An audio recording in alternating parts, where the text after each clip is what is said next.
अस्सलाम वालेकुम क्लास। आज हम बात कर रहे हैं जी लिंगम्योर एडजॉर्प्शन आइसोथर्म की। हम पहले भी यही बात करते रहे हैं। अभी हम एक जो पॉइंट है उसको डिस्कस करने वाले हैं और वो है हमारे पास उसका जो डेरिवेशन है उसको। इसका बेसिक जो मैंने आपको पढ़ा दिया था और इक्वेशन नंबर 1 यहाँ पर जो रेट ऑफ द एडजॉर्प्शन वो हमारे पास इस इक्वेशन में यहाँ पर आ चुकी थी। अब के क्या है आपको पता है कि ये कांस्टेंट है, पी क्या है pressure applied for the adsorption है, एन इसको जो total number of the sites हैं और 1 माइनस थीटा ये जो टोटल सरफेस में से जो कवर्ड सरफेस है उसको लिखा हुआ है। यानी कि यहाँ पर भी मैंने लिख दिया है कि एन क्या है, ये total number of the sites हैं। एन थीटा क्या है, जो अवेलेबल साइट हैं जिनके ऊपर एडजॉर्बेशन हुई है। एक्स बाई थीटा क्या होता है, एक्स बाई एम होता है। और थीटा क्या होता है, अमाउंट ऑफ द एडजॉर्बेशन होता है।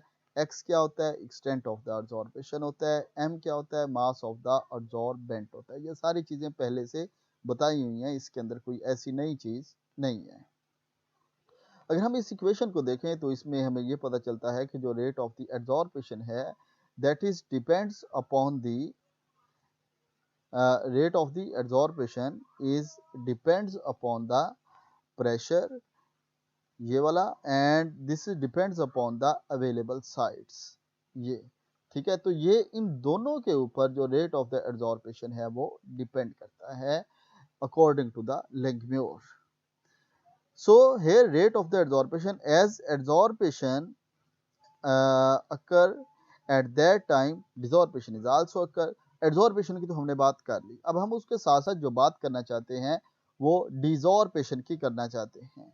ठीक है, तो डिजॉर्पेशन जहां पर एडजॉर्पेशन होगी वहीं पर डिजॉर्पेशन होगी। हाँ, ये डिफरेंट रेट्स के साथ होगी। और एक ऐसा पॉइंट फिर आएगा कि जब ये रेट ऑफ द एडजॉर्पेशन और रेट ऑफ द डिजॉर्पेशन ये दोनों बराबर हो जाएंगे। ये कब, जब इनके दरमियान इक्विलिब्रियम डेवलप हो जाएगा। ठीक है, तो जब इनके दरमियान इक्विलिब्रियम डेवलप हो गया एब्जॉर्प्शन और डिजॉर्प्शन के दरमियान, देन ये फिर हमारे पास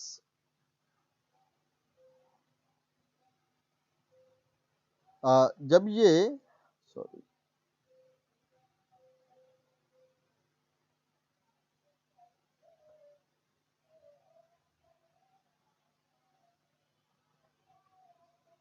तो उस पॉइंट को हम सैचुरेशन पॉइंट कहते हैं, और सैचुरेशन पॉइंट की बात भी हम पहले कर चुके हैं।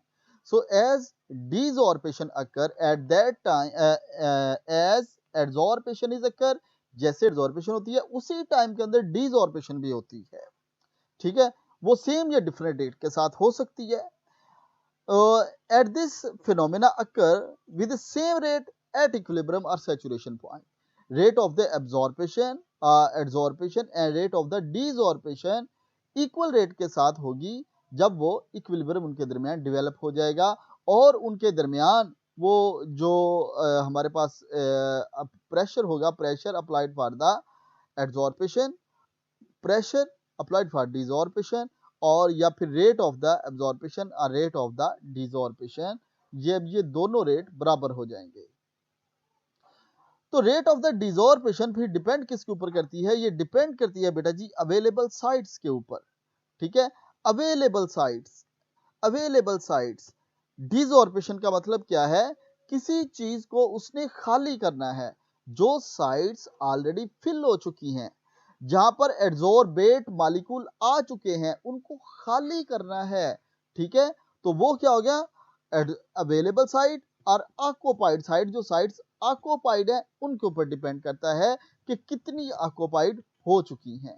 तो हम फिर इसको यूं देखें अगर, कि जो rate of the desorption is directly proportional to the n theta, और एन थीटा क्या है, ऑक्युपाइड स्पेस या अवेलेबल साइट्स। अगर हम इस जो प्रोपोर्शनल साइन है इसको रिमूव करते हैं, जो rate of the desorption is equal to the k d n theta. K is the rate for the desorption और एन थीटा क्या है, उसमें जो अवेलेबल साइट्स हैं। तो एट इक्विलिब्रियम दोनों रेट्स क्या हो जाएंगे, बराबर हो जाएंगे। जब ये दोनों रेट्स बराबर हो गए हैं,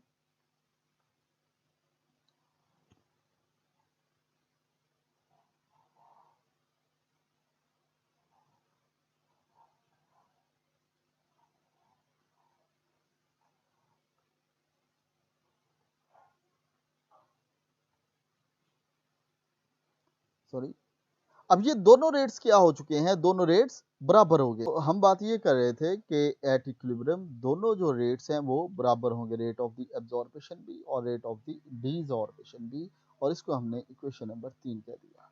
और ये जो हमारे पास इक्वेशन नंबर पहली 1 और 2 है, इन दोनों को जो रेट ऑफ द डीजॉर्प्शन वाला वो इधर लिख दिया और जो एब्जॉर्प्शन वाला उसको इधर लिख दिया। जब हमने ये लिखा तो वो इक्वेशन नंबर 4 बन गई, और इक्वेशन नंबर 4 में जो दोनों साइडों पे एक कॉमन चीज थी वो n था, n एक दूसरे के साथ कैंसल आउट हो गया।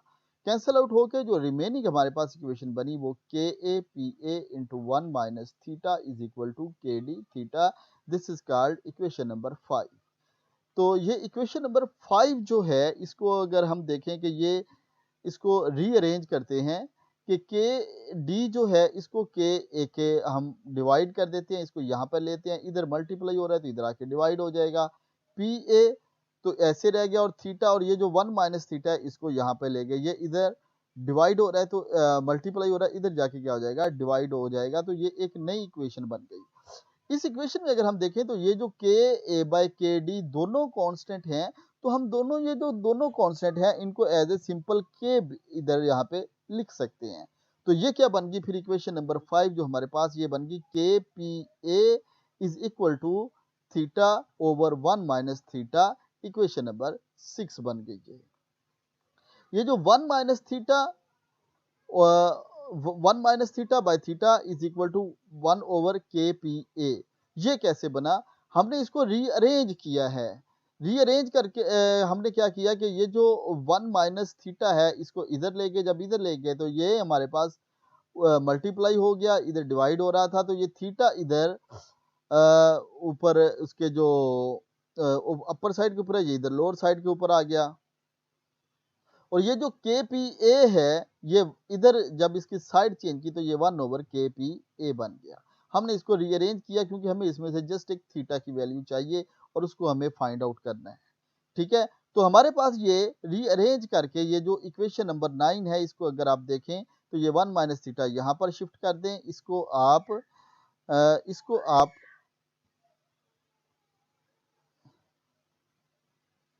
इसको यहाँ पे ले आए, इसको आप इधर ले जाएं, और ये जो है हमारे पास के पी ए इसको यहाँ पे ले आए। तो ये करके जस्ट रीअरेंज किया है, तो रीअरेंज करके हमारे पास ये वाली जो एक न्यू इक्वेशन बन गई। इस न्यू इक्वेशन को देखें जी,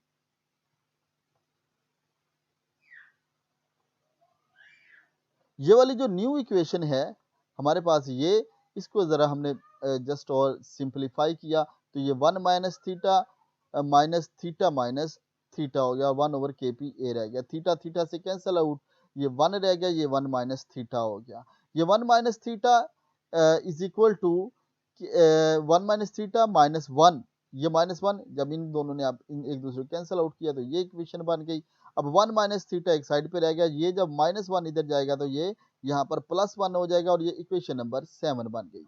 हम इसमें अब ये जो के पी ए है इसका एलसीएम ले लेते हैं। जब हमने इसका एलसीएम लिया तो ये हमारे पास ये जो इक्वेशन नंबर 7 है ये इस तरीके से बन गई, 1 minus theta is equal to 1 plus K P A divided by K P A बन गया।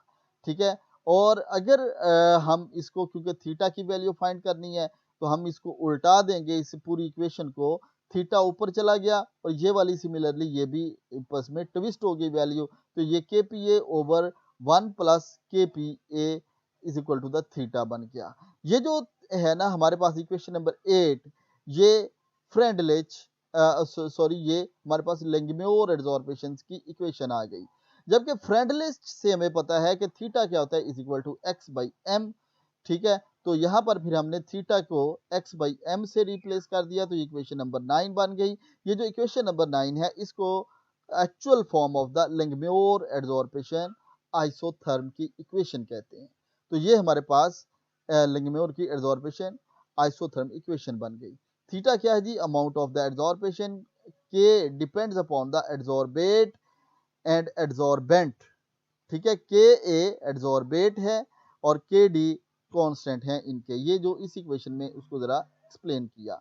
इस इक्वेशन को हम कुछ ऐसे भी लिख सकते हैं, यही इक्वेशन यही है, कोई फर्क नहीं है। एक्स बाई एम ऐसे ही रह जाएगा, तो ये के पी ए जो है इसको के ए पी ए की फॉर्म में, और जो इसके डिवाइड में के डी है उसको के है उसको के डी में कन्वर्ट कर दिया, क्योंकि ये देखें हम प्रीवियसली आपको मैंने बताया था कि जब हमने इसको एज ए कॉन्स्टेंट लिया तो के क्या था, के ए बाय के डी, उसको उस फॉर्म में भी बाज बुक्स में आपको ऐसे मिलेगा। तो मैंने जरा सिंपलीफाई करके इसलिए लिखा था ताकि वो बार बार इक्वेशन हमें वो रिपीट ना करनी पड़े। तो ये कुछ बुक्स में आप देखेंगे तो ये के जो इक्वेशन नंबर 9 है आपको लेग्म्योर वाली, वो सिंपल के की बजाय ऊपर के ए और नीचे के डी भी लिखा होगा। कुछ बुक्स के अंदर ये के ए और ये जो डिसऑर्पेशन वाला इसको के बी भी लिखा हो सकता है, ठीक है। और कुछ जो बुक्स हैं उनके अंदर ये के ए और पी ए को खत्म करके ए पी लिख दिया, ठीक है। ये जैसे हमने लिखा ये प्रेशर ऑफ द एड्सॉर्प्शन, तो उन्होंने ये सिंपल प्रेशर कर दिया, और के का एक कांस्टेंट क्योंकि फिगर है तो उन्होंने कहा के ए ले लिया, और फिर जो डिसऑर्प्शन का है उसको के डी ले लिया, ठीक है। This is the other forms of the representation. ये डिफरेंट फॉर्म्स हैं, लेग्म्योर, एड्सॉर्प्शन, आइसोथर्मी है। इसको एक से ज्यादा वे में इस तरीके से रिप्रेजेंट किया जाता है। अब फ्रेंडलिच और लेग्म्योर इन दोनों का आपस में रिलेशन क्या है, तो इनका रिलेशन देखिए, ये फ्रेंडलिच की ये वाली इक्वेशन है, x by m is equal to the k p raise power 1 by n, और जो हमारे पास अभी लेग्म्योर की आई उनकी ये वाली इक्वेशन है। इन दोनों में से कोई एक इक्वेशन आप लिख सकते हैं। यहाँ पर आप देखें कि जो x by m is equal to the k p raise power 1 by n था, इसका रिलेशन प्रेशर के साथ ही था, x बाई एम ही था। लेग्म्योर में भी ऐसा ही है, x बाई एम ही है और इसका रिलेशन भी प्रेशर के साथ है, pressure of the adsorbate and adsorbent के साथ, ठीक है। तो ये इनका आपस में रिलेशन है।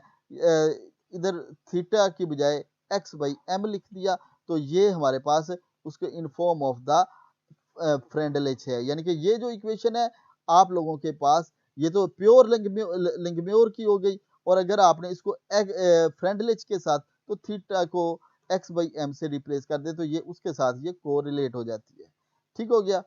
तो ये हो गया हमारे पास जी इन दोनों का रिलेशन। और अगर हम इन दोनों में देखें तो ये दोनों ही प्रेशर ऑन द एड्सॉर्बेट और एड्सॉर्बेंट के ऊपर डिपेंड करती हैं। तो ये है इक्वेशन। नेक्स्ट इसकी ग्राफिकल रिप्रेजेंटेशन करते हैं अभी इंशाल्लाह।